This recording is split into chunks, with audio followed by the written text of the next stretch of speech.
నమస్తే అండి, నేను రజాక్. ఆంధ్ర రాష్ట్ర డిప్యూటీ సీఎం పవన్ కళ్యాణ్ యొక్క తల తీస్తాం, ముక్కలు ముక్కలుగా చేస్తాం అని ఒక వైసీపీ పార్టీ కార్యకర్త, మరో పార్టీ కార్యకర్త, లేదంటే పవన్ కళ్యాణ్ గారి యొక్క ప్రత్యర్థో మాట్లాడట్లా.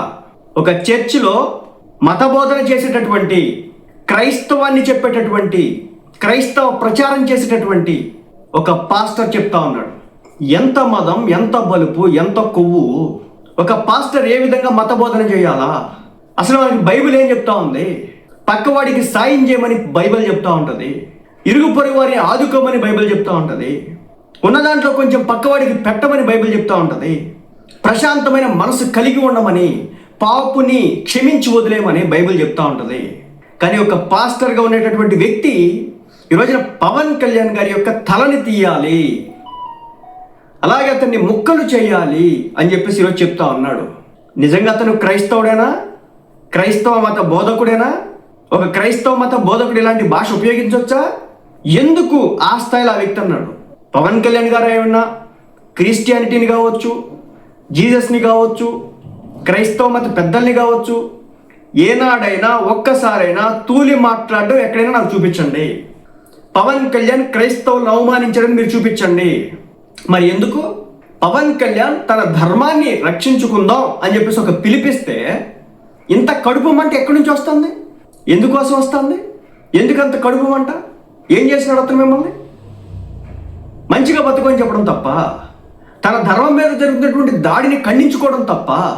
ఆంధ్ర రాష్ట్ర డిప్యూటీ సీఎం పవన్ కళ్యాణ్ అనేటువంటి ఒక వ్యక్తి, ఒక రాష్ట్రానికి డిప్యూటీ సీఎం, ఉప ముఖ్యమంత్రిగా ఉన్నటువంటి ఒక వ్యక్తిని పట్టుకొని అదే రాష్ట్రంలో ఉన్నటువంటి ఒక పాస్టర్ ఇలాంటి భాష ఉపయోగించాడంటే సిచ్యువేషన్ ఎంత దారుణంగా ఉందో అర్థం చేసుకోండి. ఆయన ఒక పదవిలో ఉన్నాడు, ఆయన ఒక ఎమ్మెల్యే, డిప్యూటీ సీఎం, ఒక పార్టీ అధ్యక్షుడు, చివరాఖరికి క్రైస్తవ మతాన్ని ఏ రోజు కూడా తక్కువ స్థాయి మాట్లాడినటువంటి వ్యక్తి కూడా కాదు. తన కుటుంబంలో ఉన్నటువంటి వ్యక్తులు, తన భార్య ఒక క్రైస్తవ భక్తురాలు, క్రైస్తవ మతస్థురాలు, తన పిల్లలకి కూడా మార్క్ శంకర్ పవనోవిచ్ అని చెప్పేసి ఒక క్రైస్తవ మతానికి సంబంధించినటువంటి పేరుని సగం పెట్టుకున్నాడు. అలాగే తన కూతురికి కూడా అంజనా పొలోని అని చెప్పేసి మరో క్రిస్టియన్ పేరు పెట్టుకున్నాడు. క్రైస్తవ మతానికి పవన్ కళ్యాణ్ గారు ఇచ్చేటటువంటి గౌరవం అది. అంత గౌరవం ఆ వ్యక్తి ఇవ్వడం ఏంటి? మీరు పవన్ కళ్యాణ్ గారి యొక్క తలను తీస్తాం, పవన్ కళ్యాణ్ గారిని ముక్కలు చేస్తాం అని చెప్పేసి స్టేట్మెంట్లు ఇవ్వడం ఏంటి? సిచ్యువేషన్ చూడండి ఎంత దారుణంగా ఉందో. అసలు ఎటు వెళ్ళిపోతుందో అర్థం కావట్లేదు రాష్ట్రం. ఎవరికి ఎంత వస్తే అంత, నోటికి వచ్చినంత అంత ఏదో ప్రేలాపనలు పెరుగుతూ ఉన్నారు. భయం భక్తి లేకుండా పోయింది. ఒక క్రైస్తవ మత పెద్ద ఈ విధంగా మాట్లాడొచ్చా? ఈ విధంగా స్టేట్మెంట్స్ ఇవ్వచ్చా? అసలు ఏ పౌరుడైనా ఇలాంటి స్టేట్మెంట్స్ ఇవ్వచ్చా? ఏం చేశాడని చెప్పేసి ఇలాంటి స్టేట్మెంట్స్ మీరు ఇస్తూ ఉన్నారు. తప్పనిసరిగా దీని మీద, ఇతని మీద చర్యలు తీసుకోవాలి, ఇతన్ని అరెస్ట్ చేయాలి, ఇతనికి సంబంధించి ఇంట్రాగేషన్స్ జరగాలి. ఒకటి అడుగుతున్నానండి, ఈ రోజున ఆంధ్ర రాష్ట్రంలో కూడా మత విద్వేషాలు తీవ్ర స్థాయికి రూపు మార్చుకుంటా ఉన్నాయి. మన ఒక పాస్టర్ చనిపోయినప్పుడు కూడా ఒక హిందూ మతానికి సంబంధించినటువంటి వ్యక్తులు చంపారని ఒక వర్గం, ముస్లిం మతానికి సంబంధించినటువంటి వ్యక్తులు చంపారని ఇంకొక వర్గం, ఇలా దాన్ని రకరకాలుగా టర్నులు చేశారు. ఈ రోజున చూస్తేనేమో ఏకంగా పవన్ కళ్యాణ్ గారు తన ధర్మం గురించి మాట్లాడుతారంటే ఇలా కడుపు మండిపోతా ఉందట. నిజంగా చెప్తున్నాను, ఈ రోజున మతాల పేరిట మైకులు పెట్టి చాలా పెద్ద స్థాయిలోనే మీటింగ్లు ఏర్పాటు చేసుకోవడం ఈ రోజున ఆంధ్ర రాష్ట్రంలో జరుగుతూ ఉంది. ఈనాడు అడ్డు చెప్పారా? ఎక్కడైనా అడ్డు చెప్తా ఉన్నారా? అసలు బయటికి కొన్ని డెసిబుల్స్ దాటిన తర్వాత మైక్ పెట్టొచ్చా? ఇవన్నీ తీస్తే కనుక అనేక చర్చిలు, అనేక టెంపుల్స్, అనేక మసీదుల్లో చాలా వరకు అన్నింటినీ కూడా కంట్రోల్ చేయాల్సి వస్తుంది. అక్కడ దాకా తెచ్చుకోకండి. అది చర్చ్ అయినా, మసీద్ అయినా, టెంపుల్ అయినా సరే, దేనికైనా కొన్ని పరిమితులు ఉన్నాయి. ఒక గ్రామంలో ఈ రోజు లెక్కలేస్తూ ఉన్నారు, ఎన్ని చర్చిలు ఉంటున్నాయి, ఎన్ని టెంపుల్స్ ఉంటున్నాయి, ఎన్ని మసీదులు ఉంటున్నాయి, వాటి దగ్గర నుంచి వస్తున్నటువంటి నాయిస్ ఎంత లెక్కలేస్తూ ఉన్నారు.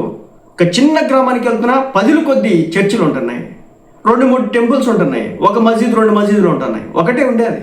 రాద్ధాంతాల గురించి మాట్లాడితే ఎక్కడ దాకా పోతుంది ఇది? చర్యలు తీసుకోవడం స్టార్ట్ చేస్తే ఎక్కడ దాకా పోతుంది ఇది? ఈనాడైనా క్రైస్తవ మతాన్ని పవన్ కళ్యాణ్ గారు దూషించాడా? తక్కువ చేసి మాట్లాడా?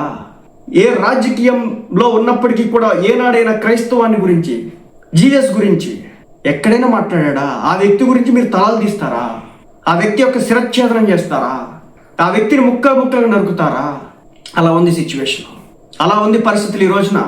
దయచేసి ఇది ఒక ప్రాంతానికి సంబంధించినటువంటి వ్యవహారం అయితే కాదు.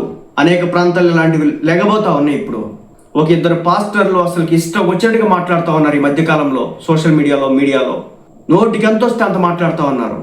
ఎక్స్ట్రీమిజం పెరిగిపోతూ ఉంది. ఎవరు చెప్పారు? మీరు చూపించండి. ఏ రాజకీయ నాయకుడిని ఈ స్థాయికి దిగజారి మాట్లాడుతూనే ఉన్నాడా? తలలు తీయాలా, ముక్కలు చెయ్యాలా అని చెప్పేసి. రాజకీయ నాయకులు కూడా ఈ స్థాయికి దిగజారి మాట్లాడట్లేదు. ప్రత్యర్థి పార్టీ కార్యకర్తలు కూడా ఈ స్థాయికి దిగజారి మాట్లాడట్లేదు. కానీ ఒక పాస్టర్ మాట్లాడుతూ ఉన్నాడు. ఏంటి మతం వత్తు? ఏం చెప్తుంది మనకి మతం? పాపుని రక్షించమనో పాపుని క్షమించమనో చెప్పేది మతం. అలాంటి మతం ఈ రోజున శిరచ్ఛేదనం చేయమని మనకి ఎక్కడైనా చెప్తుందా? ముక్కలు చేయమని ఎక్కడైనా మనకు చెప్తుందా? మీరు చూపించండి బైబిల్లో ఎక్కడుందో. ఎవరైనా చివరాఖరికి శత్రువు ఇంటికి వచ్చినా సరే అన్నం పెట్టి పంపిమని చెప్పేదే మతం. అలాంటి మతాన్ని ఈ రోజున నువ్వు ఒక వారధిగా ఉండి నువ్వు ఉపయోగించేటువంటి భాష ఇదా? నువ్వు చేసేటువంటి చేష్టలు ఇవా? సో మళ్ళీ చెప్తున్నానండి, ఆంధ్రాలో, తెలంగాణలో, సౌత్ ఇండియాకు కూడా మత విద్వేషాలు అనేవి పీక్ స్టేజ్కి అయితే వచ్చినాయి. ప్రతి దానికి కూడా ఒక వ్యక్తి చేస్తే దాని వెనకాల మతం, ఇతను ముస్లిం మతానికి సంబంధించినటువంటి ఫలానా వ్యక్తి తప్పు చేశాడను, హిందూ మతాన్ని గురించి చెప్తే కనుక ఏదైనా జరగకూడదు జరిగితే ఫలానా హిందూ మతానికి సంబంధించిన వ్యక్తి. అక్కడ మతం ఎందుకు వస్తుంది మీకు? కానీ ఈరోజు క్రిస్టియన్ మతం ఎందుకు తీసుకొచ్చామంటే ఒక పాస్టర్, మత ప్రచారకుడు, మత ప్రబోధకుడు మాట్లాడేటువంటి భాష కాబట్టి ఈ ఇష్యూని తప్పనిసరిగా సాల్వ్ చేయాలి. ఇది రాబో రోజులు ఏ విధంగా వెళ్తుందో కూడా తప్పనిసరిగా దీన్ని చూడాలి. మత పిచ్చితో, మత మౌఢ్యంతో రెచ్చిపోయేటటువంటి వ్యక్తుల్ని కంట్రోల్ చేయకపోతే అది ఏమాత్రం కూడా సమంజసం కాదు. అన్ని మతాలు కలిసి ఉండాలి, అన్ని మతస్థులు కలిసి ఉండాలి, హ్యాపీగా జీవనాన్ని కొనసాగిస్తూ ఉండాలి. మొన్న ఢిల్లీలో ఏదో ఒక సంఘటన జరిగితే అది కమ్యూనల్ వైలెన్స్గా అయింది. 2 కుటుంబాల యొక్క ఘటన ఎంత దారుణానికి దిగజారిందో తెలుసా? ఒక వ్యక్తి చనిపోయినాడు, ఇంకో కుటుంబం వచ్చేసి రోడ్డున పడింది. ఇల్లు మొత్తం కూల్చితే ఏం మాట్లాడుతూ ఉన్నారు? ఇప్పుడు పాస్టర్ ఇల్లు కూడా వెళ్ళి కూల్చాలా? అక్కడ దాకా రావాలా? ఇలాంటి మాట్లాడేటటువంటి మత ఛాందసవాదాన్ని రుద్దేటటువంటి వ్యక్తుల్ని బొక్కలో వేసి మక్కిలు కొట్టాలా? మీరే చెప్పాలి. ఎక్స్ట్రీమిజం ఎక్కడున్నా తప్పే. ప్రతి మతం మంచిగా చెప్పిద్ది, కానీ కొంతమంది మూర్ఖులు దాంట్లో ఉంటారు.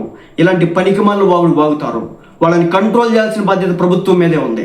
ఒక రాష్ట్ర డిప్యూటీ సీఎంని పట్టుకొని ఆ మూర్ఖుడు ఆ విధంగా అంటే మరి ఏ స్థాయిలో చర్యలు ఉన్నాయో నాకైతే తెలియదు. చర్యల గురించి తీసుకుంటే కనుక అతను అరెస్ట్ చేసి బొక్కలో వేస్తే కనుక మళ్ళీ వీడియో చేసి మాట్లాడతాను నేను. సో మరి దీనికి సంబంధించి మీరేమంటారు?